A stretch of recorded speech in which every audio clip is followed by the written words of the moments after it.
All right, welcome to Filmshake. This is episode 29, and I'm Jordan. This is Nick. And we're here to talk about 1999's Cruel Intentions. And of course, we are a 90s movie podcast, giving you everything from the terrible to the awesome, usually somewhere in between. We will find out how we feel about this movie. But Nick, we have to say up front, the Fallen Warrior review will once again be at the end of the show because you were punished with a terrible sequel that we'll cover later, of course, because we'll talk about the original first. But yeah, you lost at the trivia battle last time, and for some reason, man, you just keep watching more than you're allotted. You watched Cruel Intentions 2, and you watched Cruel Intentions 3, right? I try to say that I'm not a masochist, but I am proving that wrong with every episode. What are you doing to yourself? So this all started because I said, you know what? I'm tired of beating you in trivia every episode and forcing you to watch a bad movie. I feel like it was destroying your psyche. Like every episode you were a little more depressed. It was a bummer. And I kind of missed watching the bad movies. So I let you in one time, and then after that, it just tasted so sweet watching the bad movie. It was so delicious that I just started writing easier and easier trivia questions for you so that I wasn't like letting you win. I won't say that. Sure. But I was tilting the board in your favor.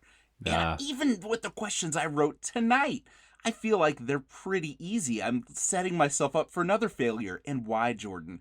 I felt my soul crack. You're just trying to make up for, cracking my soul. You're cracking your own soul. I am, because I'll just say CI2, I was starting to feel like I wasn't sure if I wanted to stay on this planet, if maybe I wanted to try to build a spaceship and go to another planet where whoever the dominant beings there were had not created a Cruel Intentions 2. And then I watched 3, and I just don't think humanity deserves to exist anymore.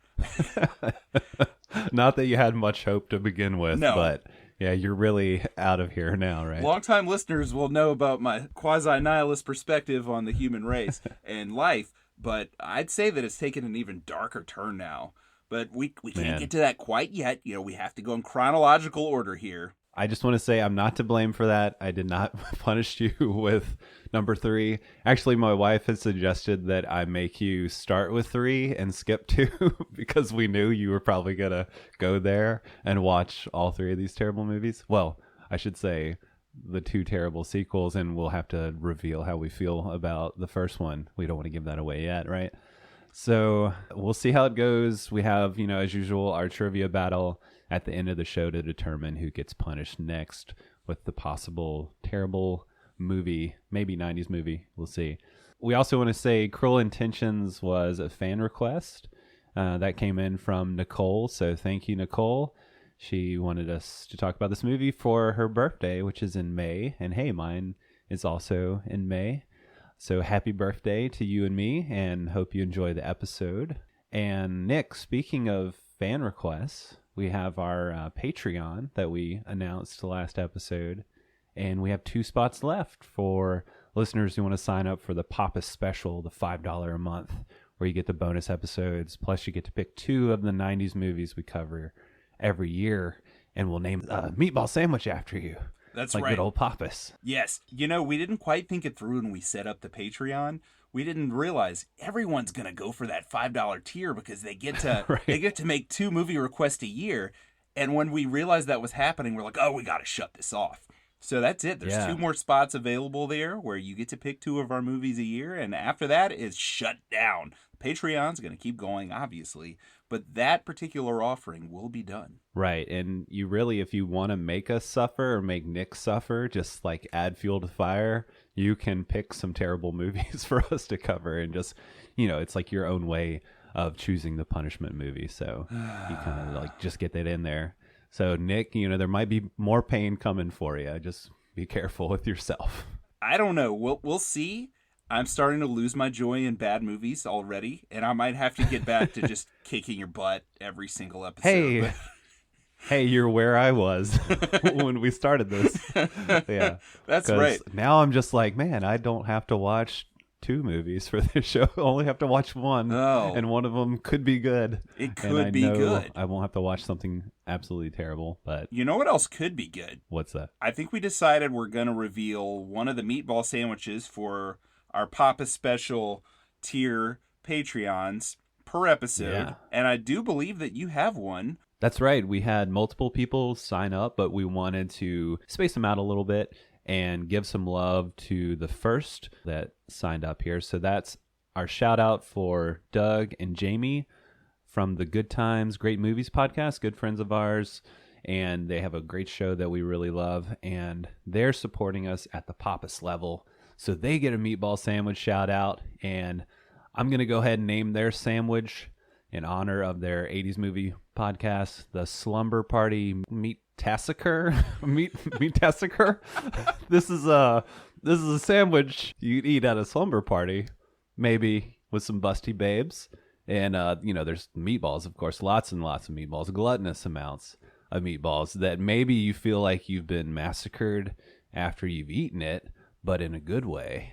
And there may be a killer meatball dressed like a 50s greaser with an 80s style power drill guitar inside the sandwich. So, surprise when you open it up, he might kill you. You never know. It just might happen. But, this meatball, of course, has the face of Gary Busey, and the whole sandwich is on fire while you eat it. So there you go. Slumber Party Meat Tassacre. One of the reasons that we are only doing one per episode is because I promised I would actually try to make these sandwiches. So I'm really pumped about making the meat. I can't pronounce it. Say it for me again, Jordan. The meat tassacre?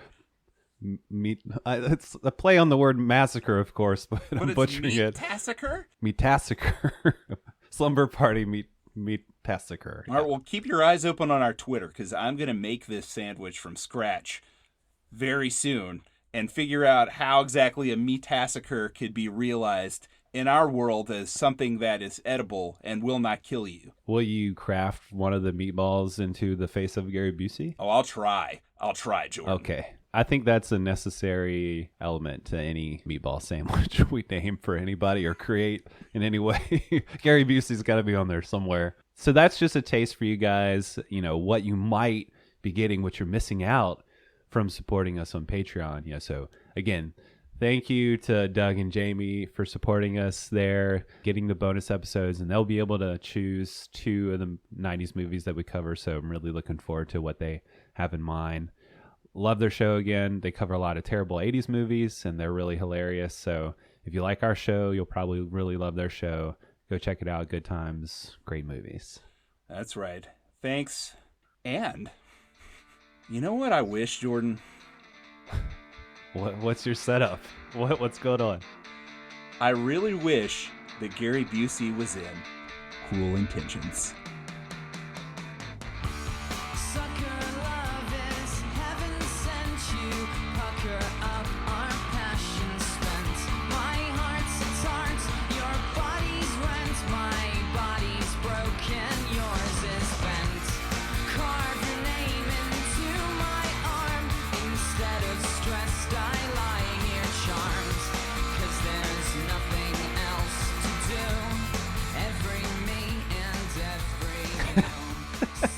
Can you imagine that?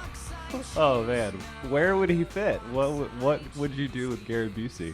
I want to know where your mind's going. After watching this movie, I refuse to believe that Roger Kumble, the director, lacked the ability to insert Gary Busey somewhere into this thing.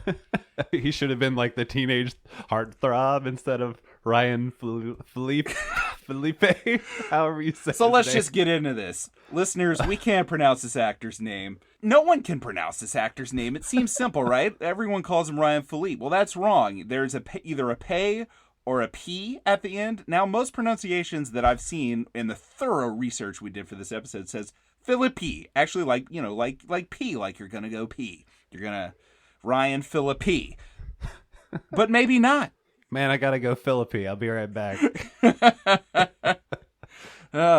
You found credible sources that say Phillippe. I found a YouTube video that's the strangest, how to pronounce something YouTube video I've ever probably heard. after listening to that, I still don't even remember how to say this guy's name. So I think, yeah, we'll just go with Ryan Phillippe or Phillippe, whatever you want to say, Nick. I don't care. The bummer is, right, unless you're Jack Ryan, we're going to call that character by the actor's name. So we're screwed here, because what I'm going to say, Sarah Michelle Gellar, along with Sebastian Valmont, I can't even say Valmont. Yeah, let's just say Sebastian, because I'm familiar with Ryan from, like, The Way of the Gun. I forgot that he was in I Know What You Did Last Summer with Sarah Michelle Gellar, right? That movie has a lot of connections to this one. It does, yeah. That would have been something good for me to insert in a trivia later, but I made my questions easy, and I didn't want to do that because I want to feel more pain, apparently. Did I just blow one of your questions? Are you just crossing that off the list? No, I didn't even go that far. Okay. I'm like, is Cruel Intentions a movie? True or false? No, depending on your perspective. It's not. Okay, so I just want to give a disclaimer here before we start to talk about this movie. Okay. And I'm going to spoil something here.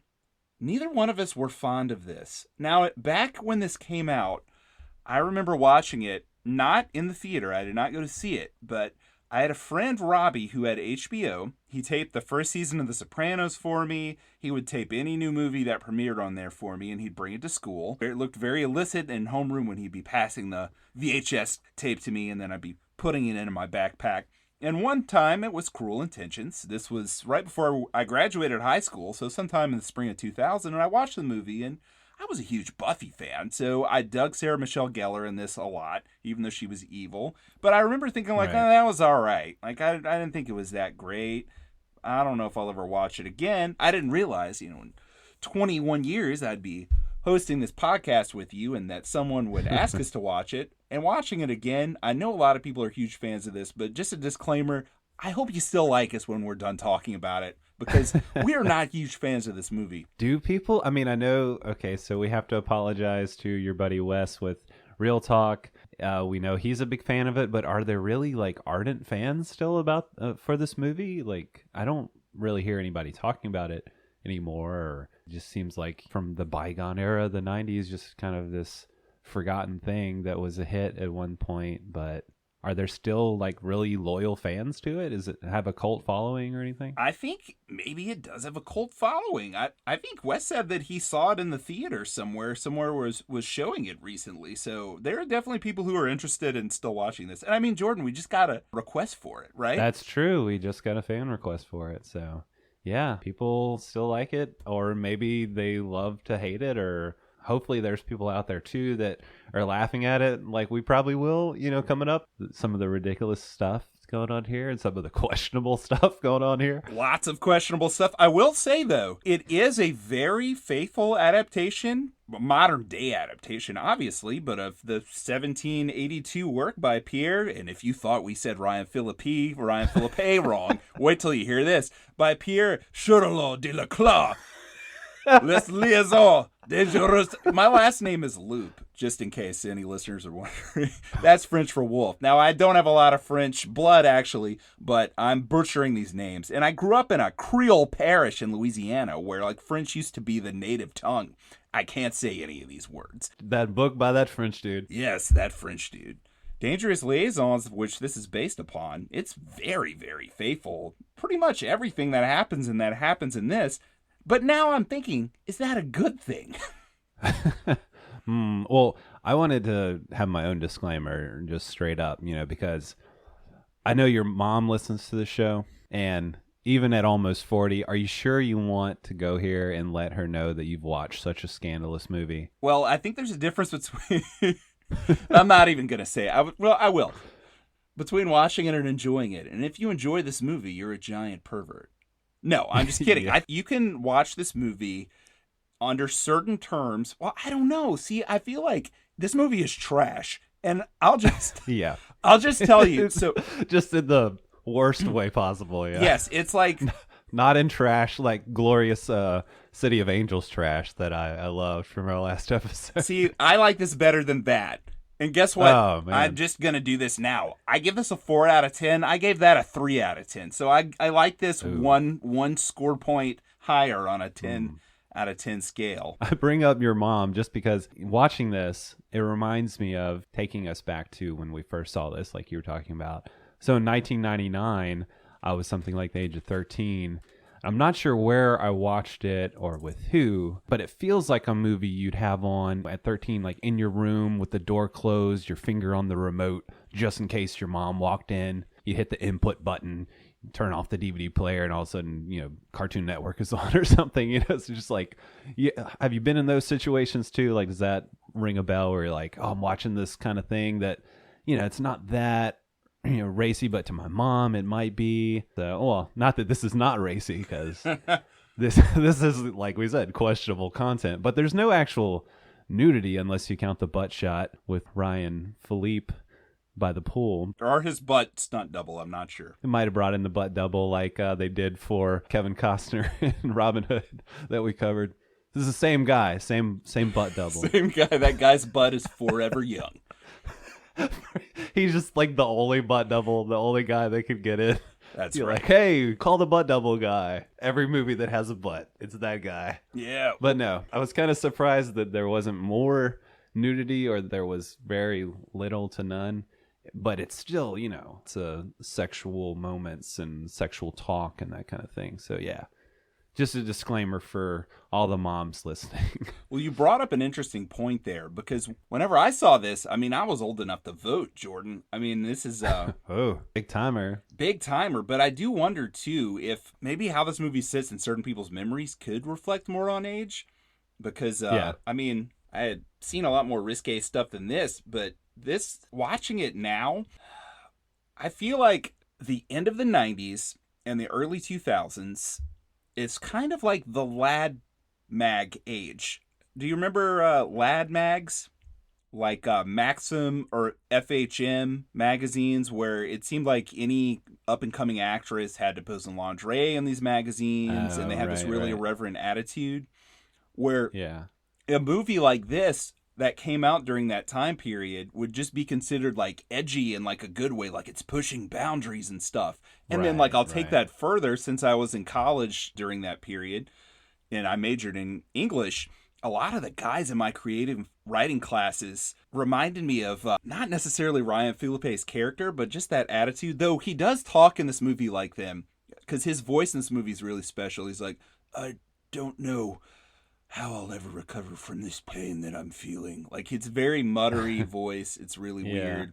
And also, gosh, man, I have such ordered notes, and this conversation is already chaos.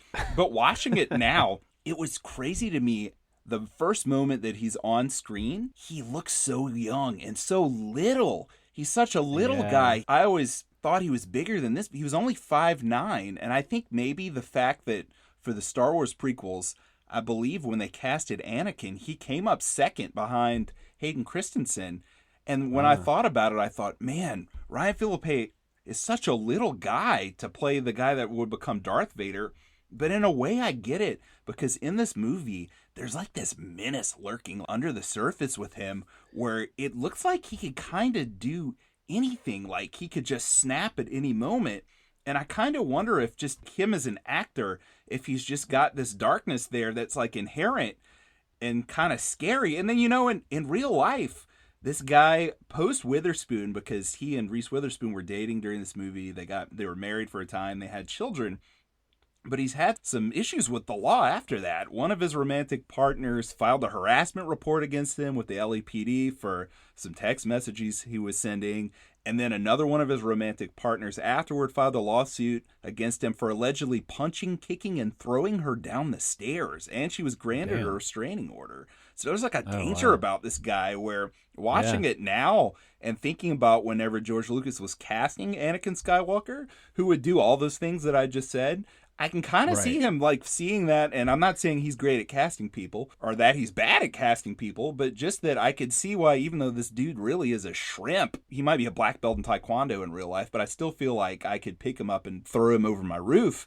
Like, I can see why he would want to cast him in this part. Yeah, like, no, for as much as I don't really like this movie, I feel like he really works for this character.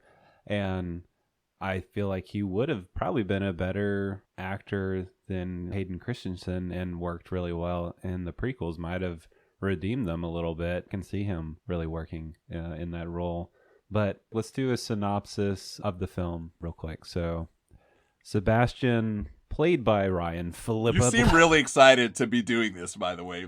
You seem super pumped to recount the plot of Cruel Intentions, but please continue. I'm so excited. While I eat these pastel-colored Easter M&Ms, which, why are they so much better than regular M&Ms? They're delicious. All right, go ahead. So Ryan Phillippe is how I'm going to say his name forevermore. He's an upper-class, womanizing pretty boy. He delights in causing others misery, usually using them sexually. And his stepsister, Catherine, played by Sarah Michelle Gellar, she's of the same ilk. While she is trying to ruin the reputation of a younger girl named Cecile, that's played by Selma Blair. This younger girl is who her boyfriend left her for, so she wants Sebastian to seduce her and kind of ruin her reputation.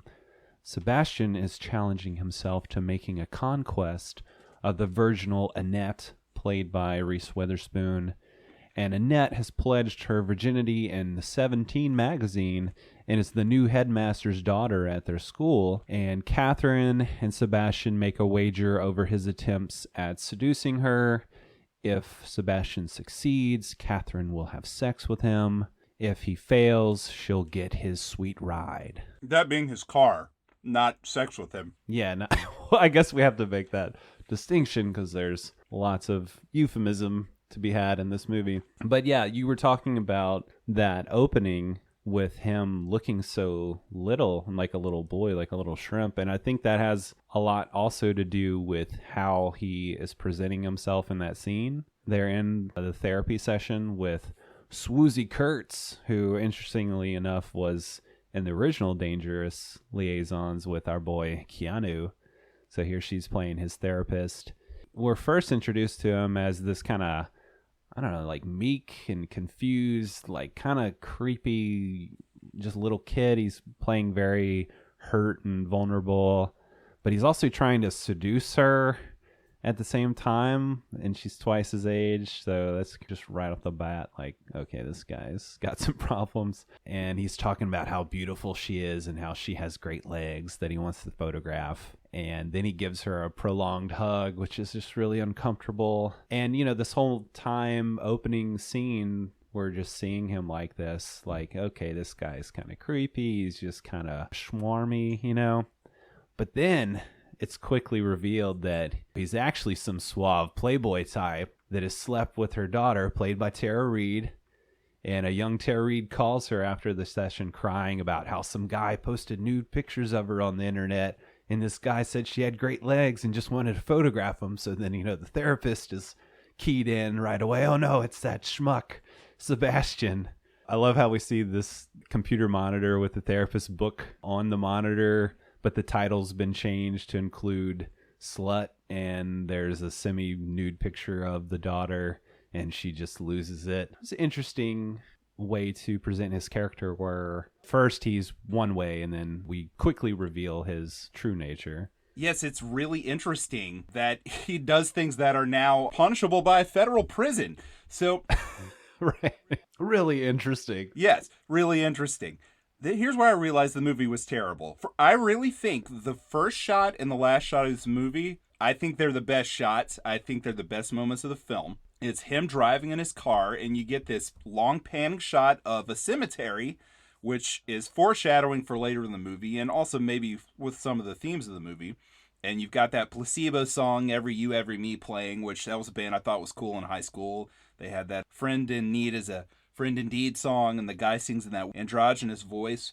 So it's really cool, right? You're thinking like, wow, like this is a really cool like helicopter shot of this car with this song. It's really high energy. Yeah, I was impressed by that up front. I was like, oh, this is well made. Looks better than I expected for sure. Yeah, most definitely. So it seems that way, and then he gets in the therapist's office, and it feels a little goofy, and then the music kicks in, and it's like, And that's the music for the movie. I looked this up. Apparently, originally, John Ottman, who scored the X-Men films and a lot of other movies, he did this really mysterious, beautiful symphonic score for the film. And apparently, when the film didn't test as well as they thought, some executive said, "I think it's the music that's throwing people off."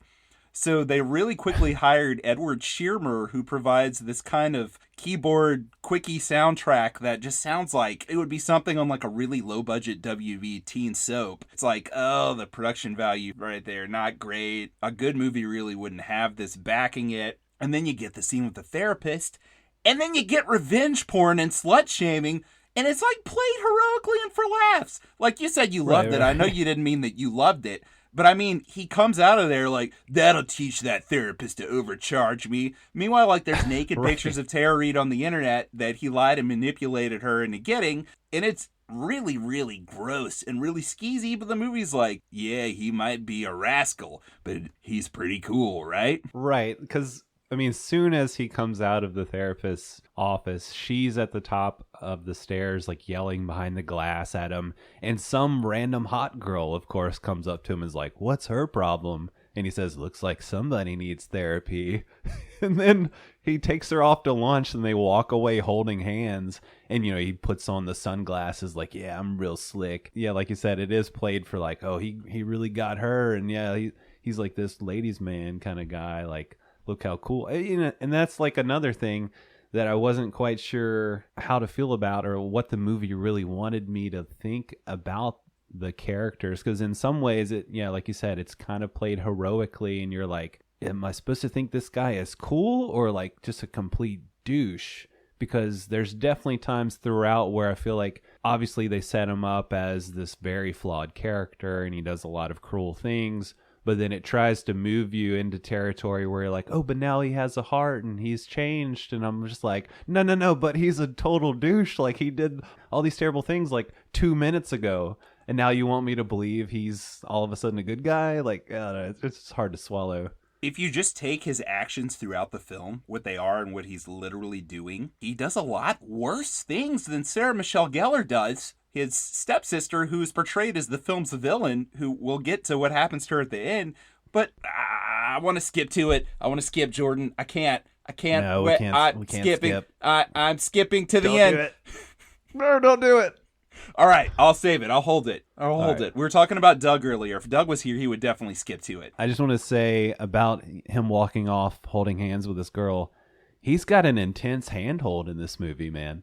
Like later when he meets Reese Witherspoon and he just straight up grabs her hand and like drags her behind him. Like, how many times does he hold people's hands in this? That's pretty weird. Yeah, he throws a girl off the bed at one point. That's played for laughs. Just tosses her off. Yeah. It's hinted at that he hit Sarah Michelle Gellar later in the movie, which I think that they were going to make it way more apparent that it was true that he hit her, but they decided to make it more ambiguous and up to you. I felt like that was more her lying to get a reaction out of Ronald. But... Well, the intention originally was that he did do it, and that it wasn't, that part wasn't, it's the other stuff. But now, see, we're skipping ahead. We're skipping ahead to the end. Okay.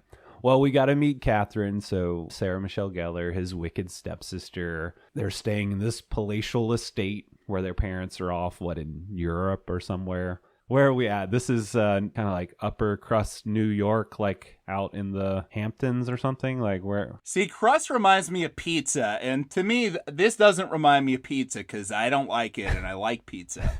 So let's just say it's one of those places where rich people are. We can talk about, or maybe we don't want to talk about their wager because that's also really gross.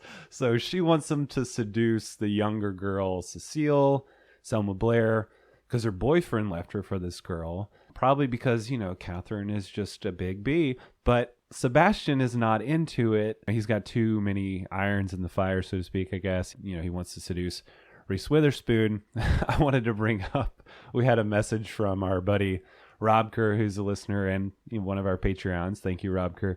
But he said he watched this movie and it also made him very angry. And, he's like, I'm sure many of its problems come from its historical context. It's homophobia, sexism, racism disguised as not racism, and Reese Witherspoon is supposedly attractive.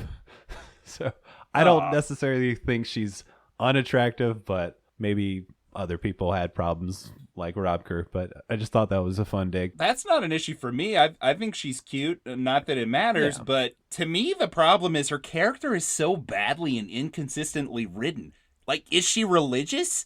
I don't know. That's never shown. A few characters make fun of her and Jesus, but we never see her acting religious. And her convictions must not be strong, because as soon as she meets Ryan, Phillippe, like, he has her doubting herself within like 10 seconds. When he says he doesn't like her article, like, her nose scrunches up, she's like, well, you're the first person to ever tell me that. Right, like everybody else praises it. Yeah. And then after the wager, he's doing all this creepy stuff where he gets her alone at night in this pool in this giant mansion. Oh man, it's super creepy. She has heard about his reputation and that he's awful. If I'm her, I'm like, yeah, I'll go swimming with you. Let me go change. And then I'm getting the hell out of here. But not her. She just gets in her swimsuit after he already, like, exposes himself to her. So he's already proving his reputation to be true. And she just gets in the pool with him. And in the movie, I'm sorry. No, I'm not sorry. Why am I apologizing for this dude raping someone later in the movie? I didn't make the movie. He definitely rapes Selma Blair's character later on in the movie. Yeah, that's just terrible, man. How do you like when he gets into the pool with her and he's like circling her like a shark? Yeah. Mm-hmm. Yeah. I mean, which was a nice touch for filmmakers to have him do that as they're talking. I thought that was an effective moment or effective gesture for him to do that. Very ominous or very, shark-like, but still, I'm with you with her character being inconsistent because she's written this op-ed in 17 magazine how she's gonna save herself for when she's married and she's a virgin. And, that kind of person who would put themselves out there, obviously a target for this kind of guy. You would think she would have a little bit stronger of convictions, a little bit more confidence about herself. But I'm with you. I'm like, wait, y'all have known each other for how many days now? Don't you have a boyfriend somewhere? And he's seduced you this easily and you're putting out all of a sudden like... And she's extravagantly wealthy. Her dad is going to be the master of this school. That's never shown to be in session because I guess it's the end of summer. But she's extravagantly wealthy. She's obviously run around with the upper crust. I really want some pizza now. And... this is the first time anyone's ever been like, that's dumb that you want to stay a virgin. Like, really? Like, no one's ever given you any grief about this article until Ryan Phillippe, and when he does it, you kind of want to have sex with him immediately. Right. He's like, that's dumb. You should have sex with me. And she's like, no. And then he's like, no, but for real. And then, they do it. And I don't want to, like, shame her or her character necessarily, but because that's not what it is. It's just the inconsistency of the character. How would this kind of person all of a sudden just do this kind of thing? And there's not really any build up to it. There's not really any give and take. It's just poorly written. If anyone thinks that we're being overly simplistic, I think that does this take place over 3 days between her meeting him and her being in the greatest love that could possibly ever exist with him? In the few hours they've spent together where he's mostly been a douchebag? Right. And it really tries to sell you on that in the end that they're in love and it doesn't work. But I think we should go back to Catherine real quick and the wager. So at first he's not into it and then she's like, well, if you win, I'll let you have sex with me and I'll let you put it anywhere. I was just like, really, dude? First off, come on, man, this is your stepsister. That's so gross. And next, like, that's the thing that piques his interest. I'm just like, okay, like you said, from the beginning of the movie, it's just downhill for his character for me. I'm just like, the movie itself, too. I'm just like, okay, you're going to, like, bring in anal with your stepsister? Like, like you said, they're pushing boundaries. But I'm like, really? Did we have to go there? That's just weird, man. It is weird. And then we meet Cecile, played by Selma Blair. I really enjoyed her as Liz Sherman in Hellboy because she's able to showcase like her intelligence and her toughness. And in this, she's just, I don't want to call her an idiot because she has really the intelligence and emotional maturity of a 5-year-old, which makes what happens to her even more gross later on. But I mean, in this first scene, she's sitting in this little kid shirt with a skirt on with her legs open so you can see her panties. The camera is making sure that you notice that, so it's already pretty gross. And also the court character, who she's apparently stolen from Sarah Michelle Gellar, I kept forgetting who he was because we only see him for, I think, maybe 10 seconds of screen time in the entire movie. Yeah, like in a flashback or something. Yeah, but I kept forgetting about him because he's not in this movie ever again. Just like Joshua Right. Jackson, who has two scenes in the movie and about 5 minutes of screen time. Or Tara Reid, who just gets to cry at the beginning of the movie. But Court, Right. he kicks this whole thing off and we never really see him again. I'm with you with the Selma Blair character. I mean, it's played for laughs that she's kind of a ditz and an idiot. And I felt like performance-wise, there were some comedic moments that she pulled off that I thought were funny, but, wrapped in this terrible context of these terrible people doing terrible things. So, yeah, it's just really a shame. I don't know. Just not into it, man. How about her mom? Let's talk about her mom, Mrs. Caldwell. So she is trying to introduce Cecile to Catherine and the school and get her in with the popular crowd and everything. And she's got a cello instructor, Ronald, giving Cecile lessons. And then there's this whole romance between them, and Catherine uses that against Cecile and tells her mom. And, Ronald is a young black man. And this reveals Mrs. Caldwell's straight up racism against Ronald. And he's the only black character in the movie, which that's something there right away. This movie handles race just as sensitively as it handles everything else. Everything else, yeah. And like you said, it's a product of its time. Like, maybe it's trying to push the boundaries and, like, be rough with that kind of stuff in 99 when that was, I don't know, a cooler thing to do or more accepted thing to do. Like, people enjoyed it, that it was playing with some taboo stuff. But I don't know. Yeah, now it just doesn't date very well at all. And so at one point she says to him, "I lifted you out of the streets." And he's like, what does he say? "I'm from the Hamptons," or something like that. It's two really nice streets that I think are nicer than the streets that she's actually from. Right. This is kind of like that makes it all better thing, which it really doesn't. Yeah. Well, and I would say also that at least here, she's already a bad person that you're supposed to kind of hate, and then makes it obvious that she is racist. But yeah, it's not sensitive to that at all, or it's very dated for sure. It doesn't play very well watching it now. It's just like, oh, why did they need that? I don't know. Then Sarah Michelle Gellar and Ryan Phillippe decide, as part of their scheming, that they need to break this couple up, and also that Ryan Phillippe is going to have to hook up with Cecile and totally pervert her. Somehow that becomes a part of the plan, because it is in the original Dangerous Liaisons too. It's because also that he finds out the mom, Mrs. Caldwell, is the one that told Reese about his bad reputation. So now he's out for revenge. That motivates him even more to get with Cecile, get her drunk without her knowing that she's getting drunk by drinking a Long Island iced tea, blackmails her in order to trick her into allowing him to perform oral sex on her. I mean, here's what happens. He gets her drunk and then he rapes her. That's, if you break down what happens, that's what basically happens. Yeah. Because again, she has the mental aptitude and emotional maturity of a 5 or a 6-year-old. She has no sexual experience. She has no idea what's going on in the scene. She doesn't even know that she's drinking alcohol. He just told her it was tea. So he gets her totally blasted, and then he rapes her, is what I think happens, because she doesn't give him any consent. It's really gross. It's really awful. Yeah, it's really terrible. And then the next day, she confides in Catherine, who, just makes it worse by advising her to be, as promiscuous as possible so she can learn how to please Ronald. If you just read the Wikipedia synopsis, the literal next thing, and this is really the literal next thing in the plot in the movie, is Sebastian begins to truly fall in love with Annette, who returns his feelings but is still hesitant. I'm like, yeah, he just raped a girl. Like, what? And we're supposed to care about his journey into truly falling in love after he's made this bet to bed this girl who's pledged to be a virgin. Like, yeah, I'm really on board with his character arc here. That's right. And he falls in love with her because she makes funny faces at him. Oh no. They go to a nursing home where he pretends to help an old lady and really doesn't. He just acts like the horrible ass of a not even human being that he's acted this entire movie. And then on the car ride home, she makes funny faces at him and he smiles and realizes that he actually loves her. In the, I think, 90 minutes that they've spent together up to this point, maybe. You say funny faces. This is open interpretation. You texted me those funny faces again today in conversation, and I was like, oh God, no, not that.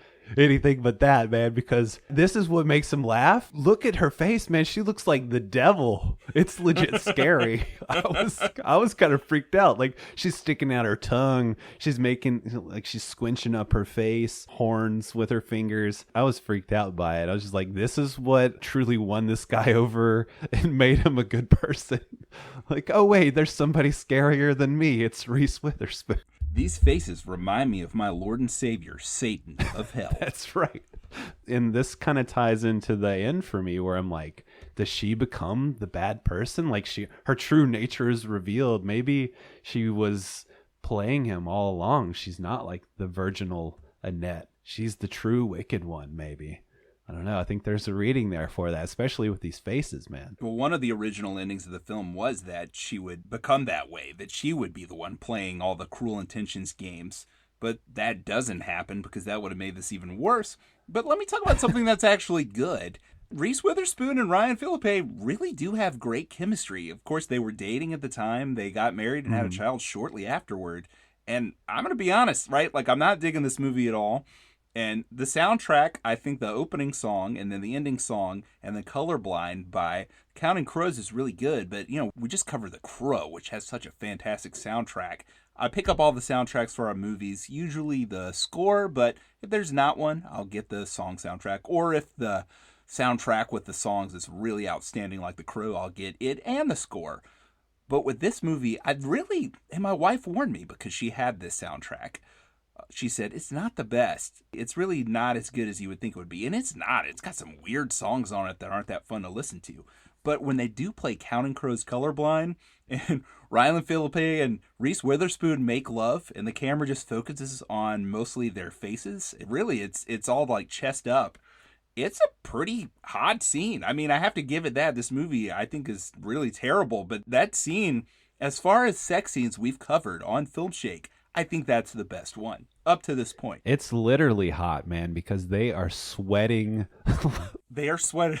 It looks like they're in like an upstairs attic. The sun is just pouring in. It looks like they're literally sweating to death. Like, I don't think he actually died from the taxi in the end. I think he died having sex to Reese Witherspoon on the set in the sauna. And, you know, she got up from that scene and he was just a skeleton. Like, dehydrated into bones. He dehydrated into bones. Yeah, because they are sweating a ton. The sun's shining bright. Above their chest, you could see like every little bitty hair on their body and every pore. But I don't know. I thought that scene worked. I mean, I wish it was surrounded by a movie that like I liked better because they haven't really had any logical romance that would lead to that, or even an illogical one that at least like works on some emotional level. Right. But I have to give that scene credit. Outside of the opening credit scene and the end credit scene, that's probably the best scene in the movie, in my opinion. I guess for me to give some credit to the movie, and I talked about how I was not on board for when he started going towards actually falling in loving her and becoming like a better person. When that first started, I was like, okay, no, we're way too close to him being just a total sleaze. But there are moments later on where he comes back and he calls her a hypocrite, which, you know, he claims that she says she's been waiting for the one true love of her life, but now she's resisting him. And, you know, when he's choosing to love her back, you know, that just reads as more sleazy. Yeah, he's just being talk. manipulative. Exactly. Right. But then I'm like, you know, it reads that way, but I'm not buying it because is this really what he thinks? Like, does he really think they're in love? And, you know, they've only known each other for 3 days and barely talked. So why would he expect her to be in love with him? He's a douche. But, you know, in that scene, she finally relents and comes after him. Which I guess you could say, yeah, he's manipulating her. She comes after him and they start kissing. And then that's also out of nowhere, which I'm like, how's he going to get her chastity belt off? Yeah, but she starts unbuttoning her own shirt. He doesn't even have to do his usual raping method. Right. So he's manipulated her into coming after him. But he becomes confused about his own feelings and he refuses her and leaves the room. And at that moment, I was like, okay, this is a decision where I'm interested. He's made the right choice. He feels bad about what he's doing, and he's backing down. He does have some sort of soul.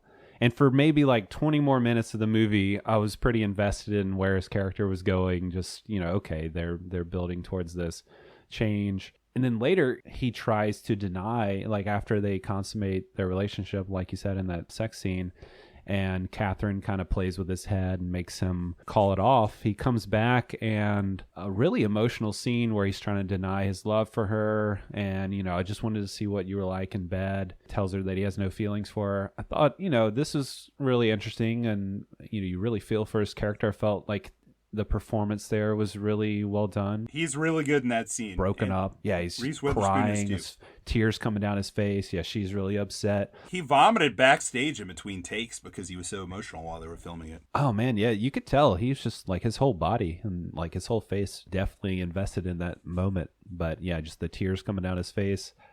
It's so, it seems like he really wants to change, but he's kind of fighting against it. And like, there's just struggle in his nature.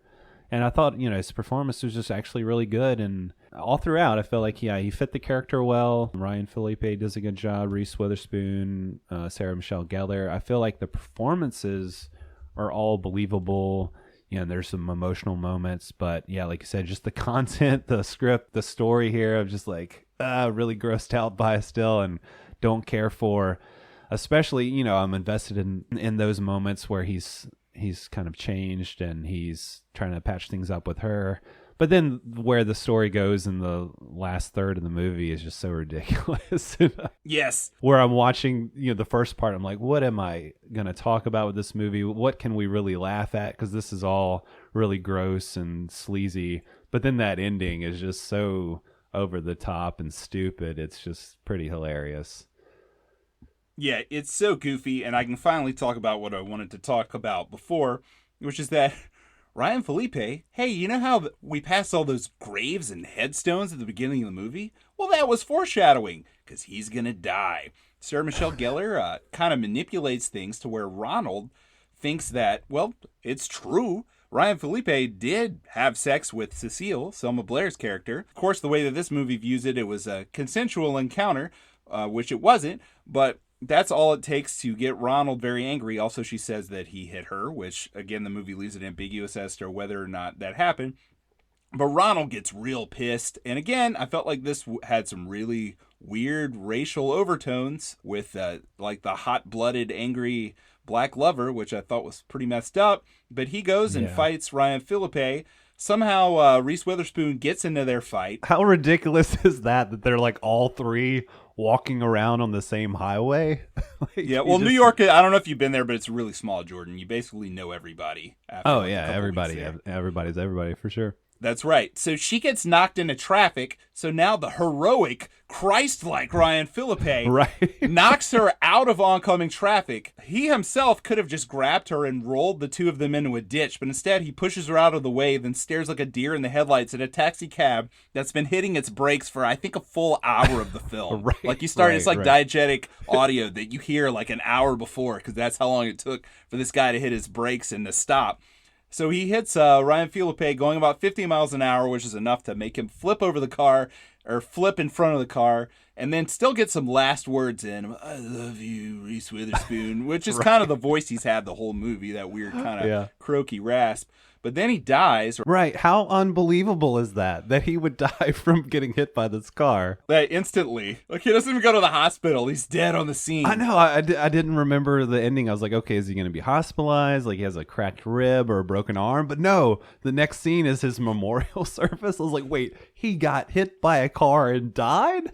Yes. What? And this is like where the film just hits peak no logic. Because we find out, or we've really seen this whole time he's been writing in this journal, right? So this journal is really all the awful things that he's done and all the awful things that Sarah Michelle Gellar's character has done, and how Cecile is factored into his life, and how Reese Witherspoon's character is factored in his life. Yeah. Yes. So really, if you were to come across this and read it, you'd think, holy crap, I got to bring this to the cops. This guy is going to prison for the rest of his life.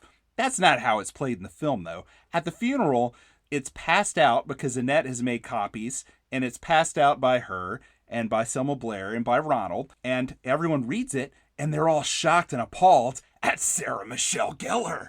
Right. She's so awful. Can you believe it? She's got cocaine in her cross, and she was part of all these manipulations. I don't think she rapes anyone in the movie or has sex with someone who's, so drunk that they can barely even remember what happened, like Ryan Phillippe does.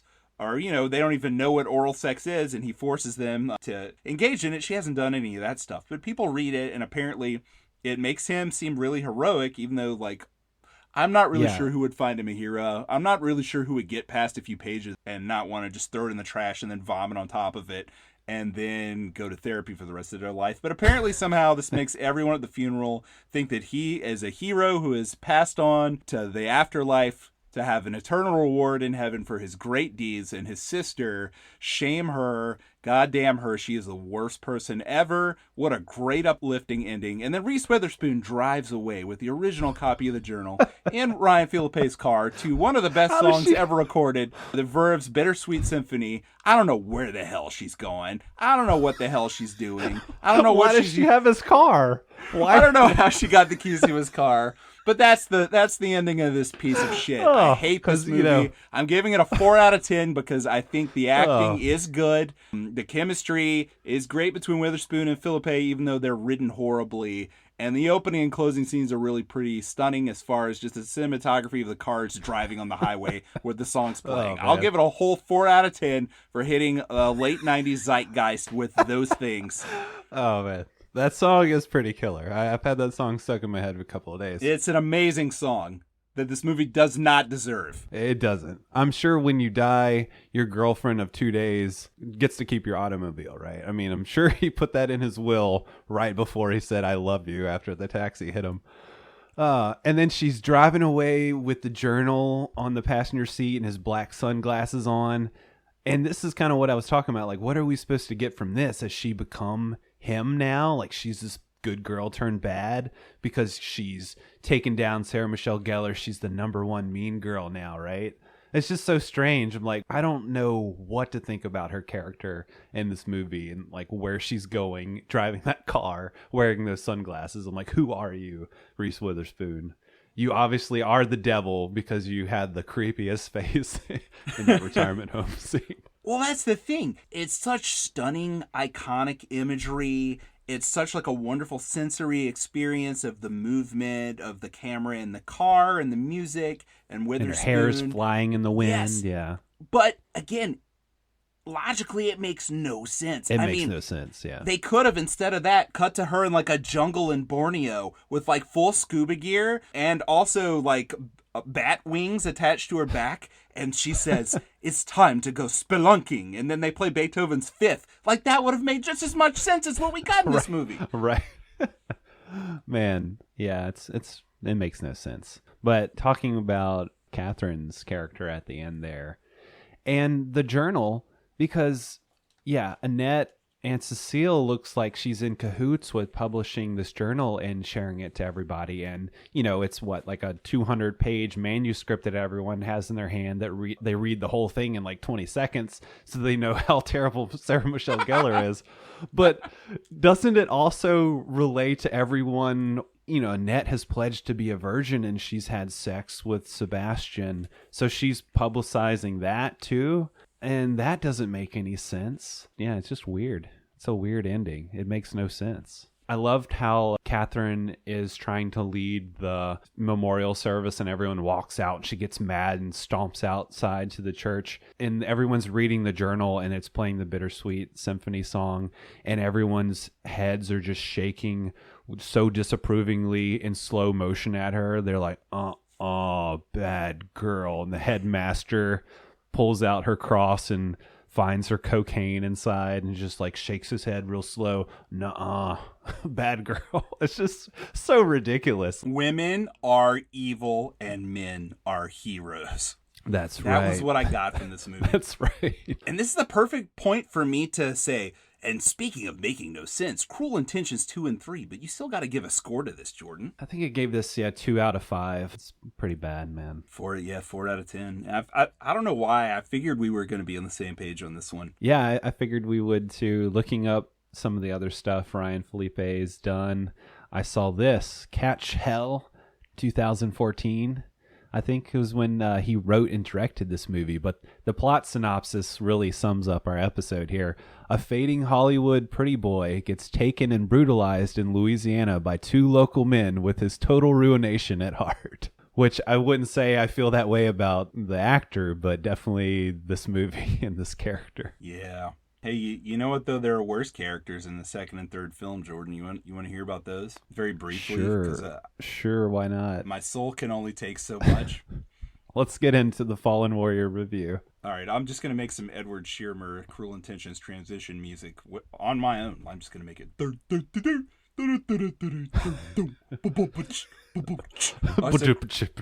So Cruel Intentions 2 was actually going to be a Fox television show. They filmed 3 episodes of it. But then some executive watched it and said, damn, this is really awful. We could never show this on television.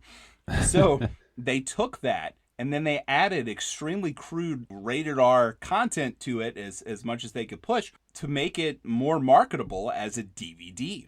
So you're watching this movie and everything feels like a network television cheesy drama. People are like, darn, shoot. And then all of a sudden, any scene where you hear an F-bomb, you're about to see a lot of boobs. Because it's part of what they reshot for the movie. Well, they had to make up for the first one, right? Like, oh man, there was no boobs in that one. Yes. We got to get all the boobs in this one. Yes, we need more nudity in this one. We need someone to have sex with a horse. That's not in the first one, so we need to put that one in this Does that actually happen? Oh, okay, so Jordan. Wow. This movie is a prequel to the first Cruel Intentions. It's supposed to show you how Sebastian used to be an all right guy. And really, for 3/4 of the movie, more than 3/4 of the movie, 7/8 of the movie, Sebastian, played by Robin Dunn, he is a decent dude. He's gotten stuck in this situation where he's at this crazy mansion at this weird school, and he's got this awful new stepsister who is played not by Sarah Michelle Gellar now, but apparently when she was younger, she looked exactly like Amy Adams, because that's who played her in a role she's got to be really embarrassed by now. I'm sure. I know why she never gets asked this during press kits. It's because she's probably written it in every interview contract that she's ever participated in. Do not ask me about Cruel Intentions 2. But really, that's it. The movie is really just trying to explain how Sebastian Valmont became the dirty dog that we see in the original movie. And it's obviously really tonally inconsistent because, it was shot for television to be shown whenever kids would still be awake, and then they edited all this other stuff into it. But it was never going to be good. I mean, it's terrible. It makes you want to take a shower over and over and over again. I mean, there's 1 or 2 clever moments. Like, for instance, we didn't even talk about the most iconic scene in the first movie, which is where Sarah Michelle Gellar and Selma Blair make out, and you can see the spit when they pull their faces away. That was like right. The zeitgeist moment for this film was you can see the spit after they make out. Right. It won Best Kiss with the MTV Movie Award. That's right, it did. And in this movie, they act like they're going to recreate that exact moment because it follows a lot of the beats and has like a lot of homages to the classic Cruel Intentions 1999 film. The one that came out the year before. That's right. Which it's directed by the same director. That blew my mind. For some reason, Roger Cumble's phone wasn't ringing off the hook after Cruel Intention. I don't know why. So he's around to do these TV episodes and then to cut this together for the DVD. Well, I was really disappointed that just looking at, you sent me the picture of the cover and I was like, Cruel Intentions 2, and then saw those directed by Roger Cumble, and then I was like, wait, there's a character named Sebastian and Catherine? Like, wait, he died, right? In the first one. This was before I rewatched it. And then after watching the original, and one thing I kept thinking at his funeral was, no, he couldn't have died from getting hit by that taxi, right? I kept thinking for real he was going to come back to life, or it was all going to be like a trick that he really didn't die, and then he would be in the car with Reese Witherspoon at the end driving off after getting his comeuppance, which actually might have made a better ending, might have made a little more sense. But yeah, I was like, okay, how does he come back in the second movie? But no, it's a prequel, but they could have gone a whole different direction is what I'm saying. Could have worked that into the sequel. Here's the direction that they go to instead. So there's a character that's exactly like Selma Blair's character in this film. They're trying to do the same stuff in the movie where they're trying to, kind of pervert her, kind of take her down. So Amy Adams decides, you know what I need to do? She doesn't know about sex or orgasms. You know how I could initiate her into this? I'm going to teach her how to ride a horse and tricking her into having sex with this horse, essentially. There's a scene where she's on the horse and Amy Adams is directing the motions that she needs to make. So she's like directing her to hump the horse. It's awful. It's seriously like the worst I've ever felt watching a movie. Apparently, whenever the Fox executives watched this, because they shot this for the TV part of it. Oh, wow. I think they were like about to kill Cumble. Like, I think Cumble almost got murdered by the executives after they watched the scene just because of how awful it is. So I was about to throw up then. And you know what? I said I was going to watch the third movie, and I did. But at that point, I almost turned this one off. And I almost said, I'd forget the third movie. It can't be worse than this. But Jordan, by Phillippe, it is. It is worse than this one because it's even more morally reprehensible somehow. I give this one a 2 out of 10. And look, this is a movie where at the end of the flick, Sebastian Valmont being finally perverted to the guy that we know from the other movie, he gets into a car with the girl who had sex with the horse earlier, and then he essentially rapes her. She's like, that's my no-touch place. And he's like, well, I don't care. And she's like, ooh, that feels funny. And then starts making orgasm noises. And then we cut to the front of the car with Amy Adams and another character, and they put on shades and smile, and the camera lingers on them over the orgasm noises. That's the end of the second movie, Jordan. And the third movie is more offensive than this one. Wow. I'm so glad I did not watch this, Nick. It's so bad. Man. Jordan, I'm it's so bad. Sorry that you were punished with this. Yeah, because you made me watch that one. That's on you, Jordan. That is me, for sure. That is 100% on you. But Cruel Intentions 3, that is on me, Jordan. I watched that voluntarily after watching the second movie. That's right. And in this movie, I have one good thing to say about it. And you know what that is? There's no horse humping? Well, in 3, when somebody rapes somebody, they actually get arrested for it at the end, Jordan. It's progress. Right. It's legal progress. Of course, it's not for the first rape that they commit. It's that I'm not going to talk about this for more than like 90 seconds because I just can't. All right. I don't have a window to jump out of in this closet where I'm still recording all the episodes. Defenestrated. But I'll bury my head into all my wife's jackets here until I can't breathe anymore. So this one stars Christina Anapau, which actually, I think she's a pretty good actress, and she's a lot different from the other lead actresses in the other two films as far as like her energy. She's got kind of this more mysterious energy where you're not really sure. With the other two, you're like, okay, these girls, they have cruel intentions, right? But with her, you're not quite sure. But then here's what happens. And this is all I'm going to say about the movie. This is how it ends. You know how they get the guy in prison who's already raped somebody else? Yeah. This is how it happens. Wait, yeah, like you know? Did you read about this? Oh, no. Okay, good, because there's no way you would guess this, because it's awful, and your mind wouldn't come up with this. At the end of the movie, the guy that's already raped another girl, he wants to hook up with our main girl here, who is the cousin of Sarah Michelle Gellar's character in the first film. Of course. And she wants him to go to prison, so she goes and finds his sleeping pills and takes them, and then allows him to have sex with her, and tricks him into doing some bondage stuff to where she gets bruises on her wrists, then calls the cops. Then they show up. This guy deserves to be in prison because he's clearly been raping women for all of his adult life and maybe right after puberty. Who knows? He's really not recognizable as a human being. But she allows herself to, I don't know what to call it, but she has sex with him. And then the cops show up and he's like, wait, what are you doing? And she's like, I took one of your sleeping pills. I'm going to tell them that you gave me a date rape drug.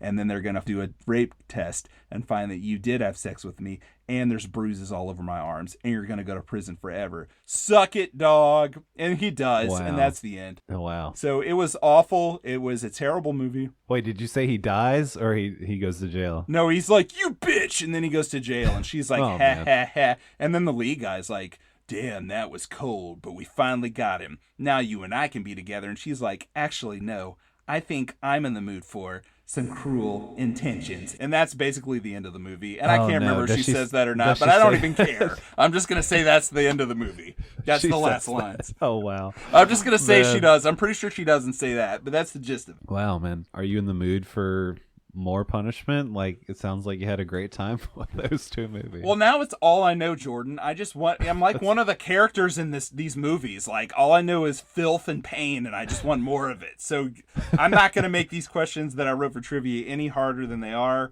I give that one a 0 out of 10. I hated Cruel Intentions 3 the most, and it's probably objectively a better movie than 2, but by then I was feeling just so like morally beat down that I just give it a 0. I felt worse by the end of this movie than during any movie I've ever watched.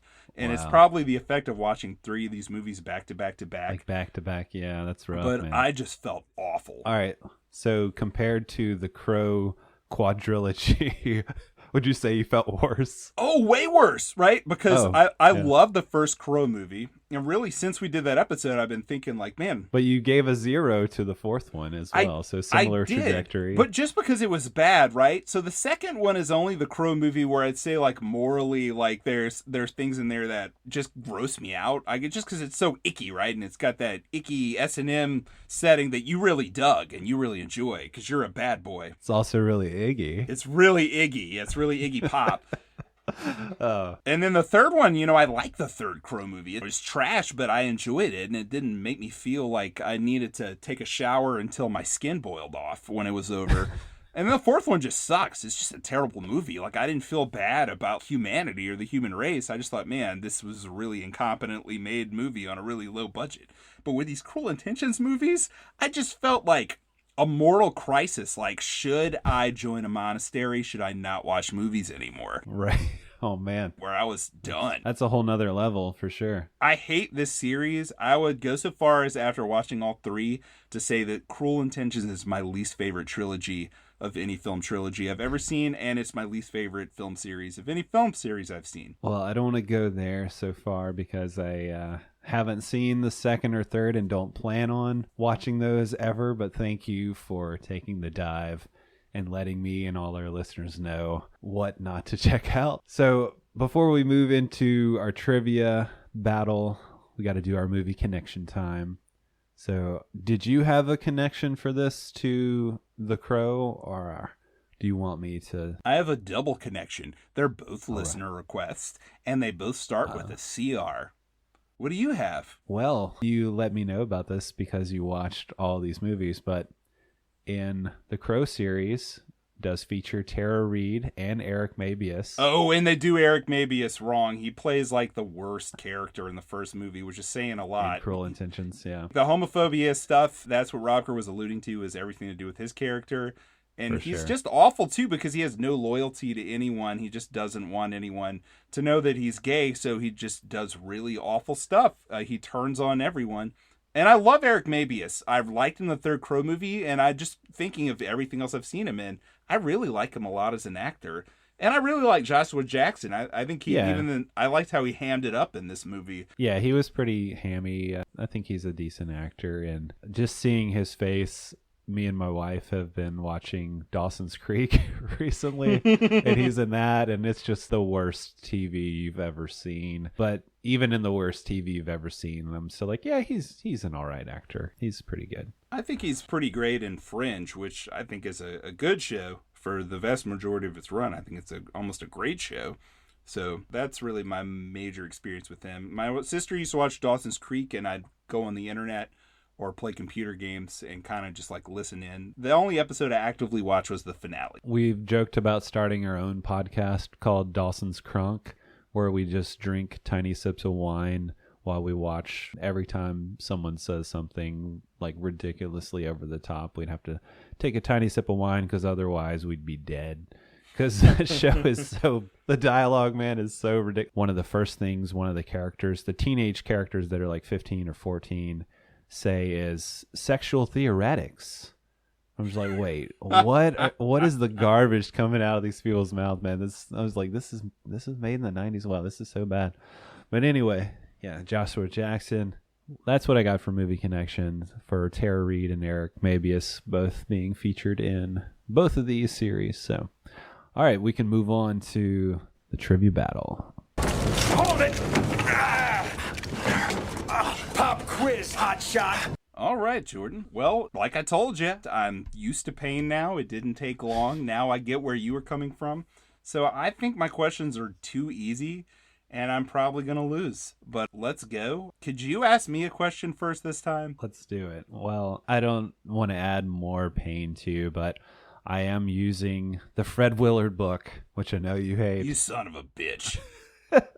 But there's some easy questions in here, and he has a section on remakes. So I was like, okay, this is a remake, of Dangerous Liaison, so let's go with the remake theme here. And speaking of Dangerous Liaison, so my first question, and hopefully this is easy for you, which American remake of a French film stars Richard Gere?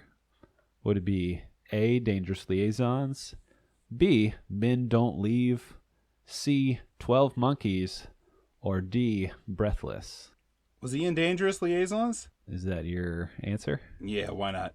No, he was not in Dangerous Liaisons. Was he in Breathless?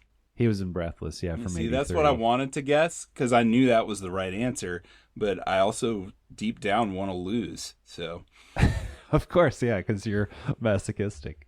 Yeah, You want to that's punish right. yourself even more. All right, what do you got for me? Here's my super easy question, which again, I'm going to have to go see a therapist to get out of this cycle, because I'm sure there's the good, real part of me wants to win at trivia, but this deep down, dark part that Freud would love really wants you to beat me really badly. You got to break free. I've been there before, man. You got to get out. But here's my super easy question. On which ABC soap opera did Sarah Michelle Gellar get her start? A, As the World Turns. B, Passions. C, All My Children.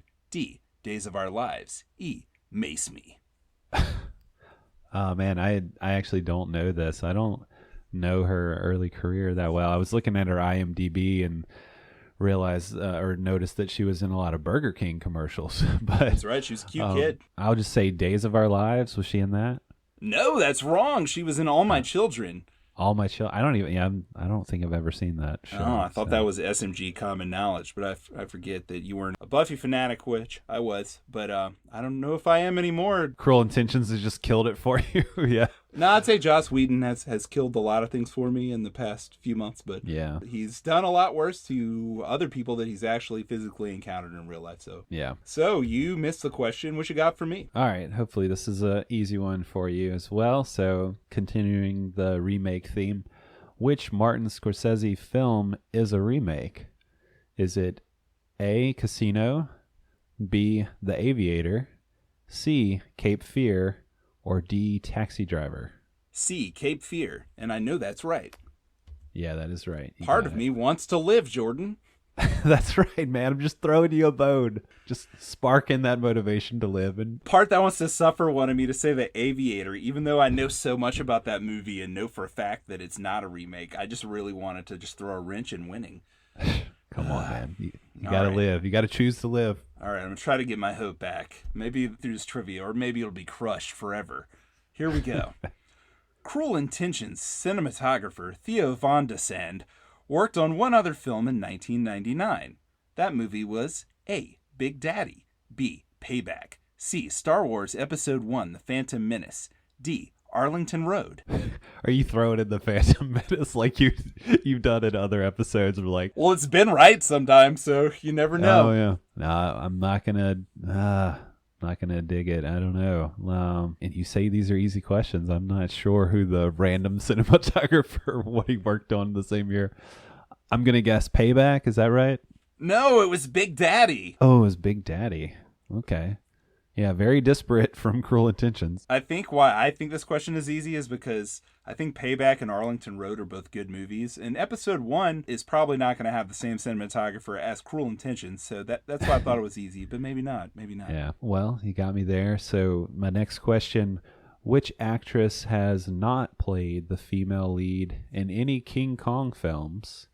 Is it A, Fay Wray, B, Naomi Watts, C, Jessica Lange, or D, Michelle Pfeiffer? Michelle Pfeiffer. There you go. Yeah, Fay Wray, the original, Naomi Watts, and the Jackson. I guess Jessica Lange, was she in the 80s or 70s version? Yeah, she was in the one with Jeff Bridges. I love all those Fay Rays, man. The one that Jessica Lange is in overall, like it's really depressing when the guy in the monkey suit at the end dies and he makes really sad eyes. So that one's probably my least favorite solely for that reason. But yeah, I'm a big King Kong fan. Which, hey, if you listen to the bonus episode, if you're Patreon, you're going to hear me talk more about King Kong. Spoiler alert. Cool. Yeah, I've been really jonesing to go back and watch the original, which probably have never sat all the way through. Like, definitely seen clips from.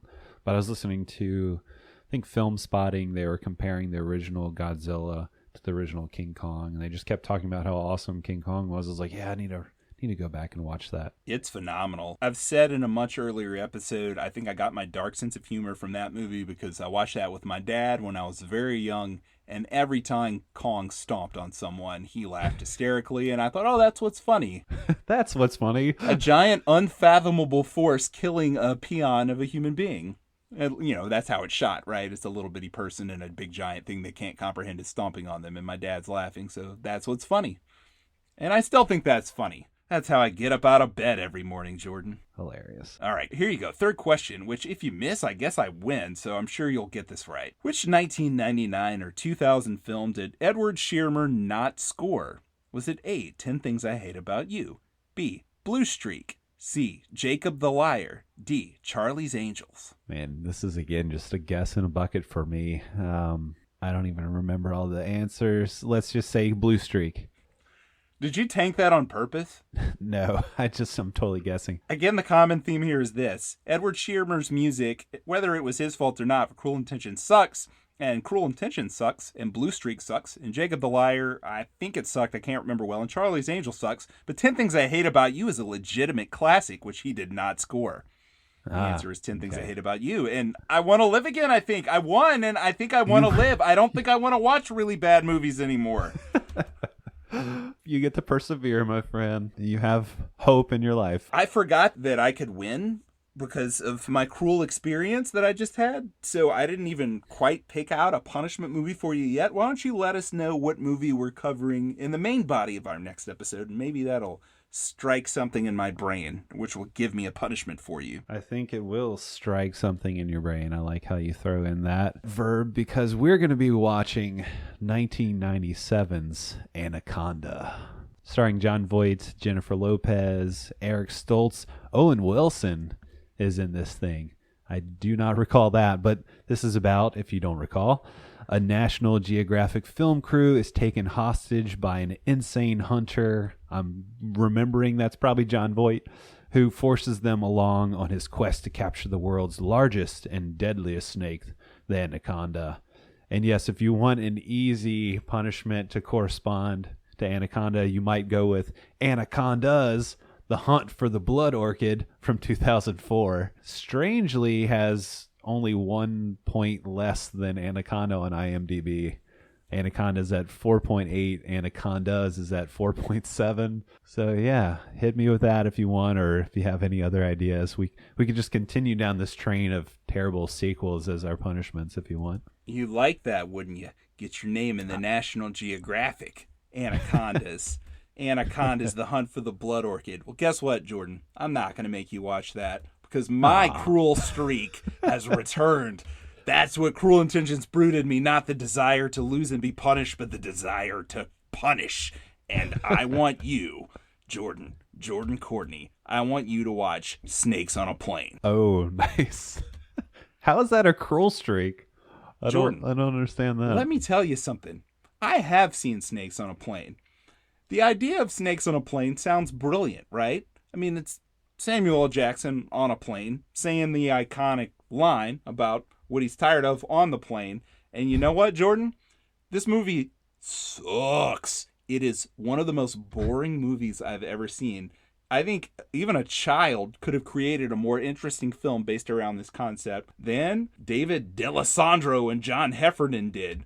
Those are the writers of this movie. David R. Ellis did a crap job. This is a crap movie, and you're going to watch it. You son of a bitch. You're going to watch Snakes on a Plane, and I hope you hate it. I'm going to sit back, relax, and enjoy the fright, as the poster says.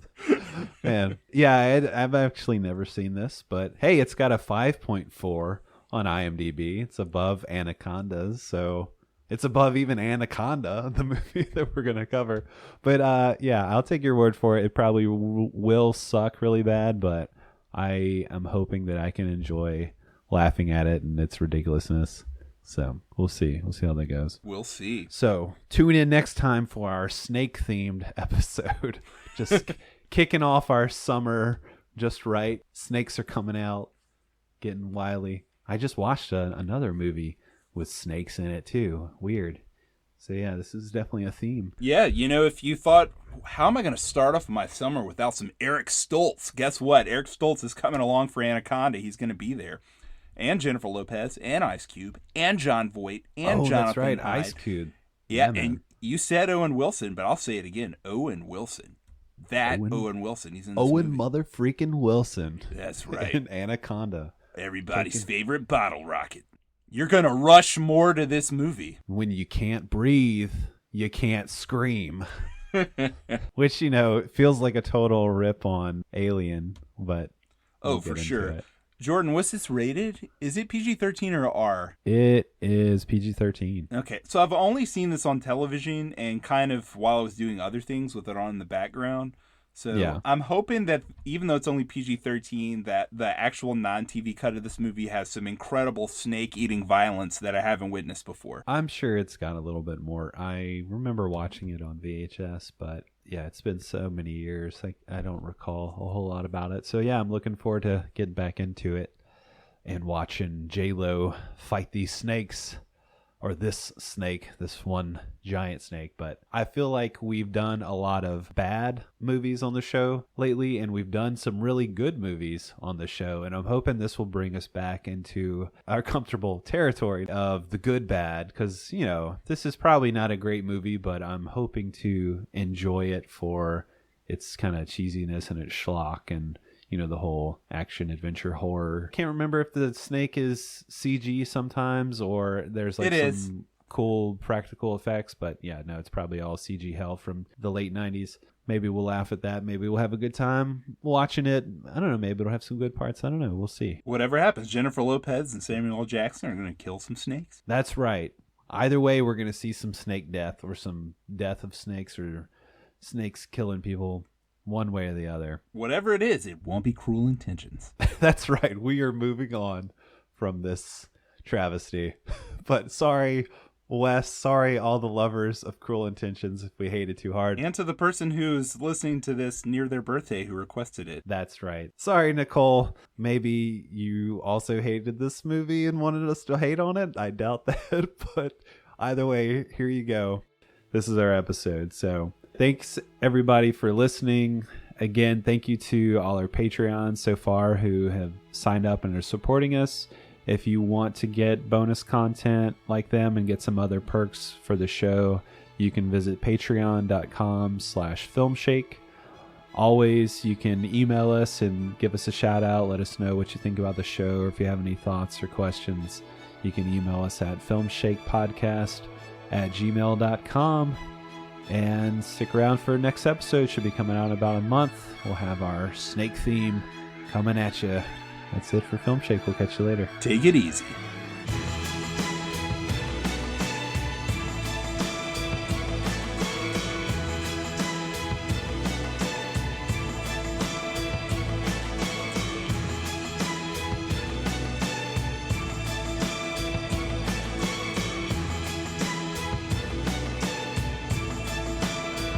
It's a bittersweet symphony that's live. Trying to make ends meet, you're a slave to money, then you die. We are looking at how to pronounce the name of this American actor, as well as how to say more unclear celebrity names in English. How do you go about pronouncing it? Ryan, that you already knew. And no, it is not Phillippe, neither is it Phillippe, but rather Phillippe. Ryan, Phillippe. Here are more videos on how to pronounce more celebrity names whose pronunciations aren't exactly always obvious. I'll see you there to learn more.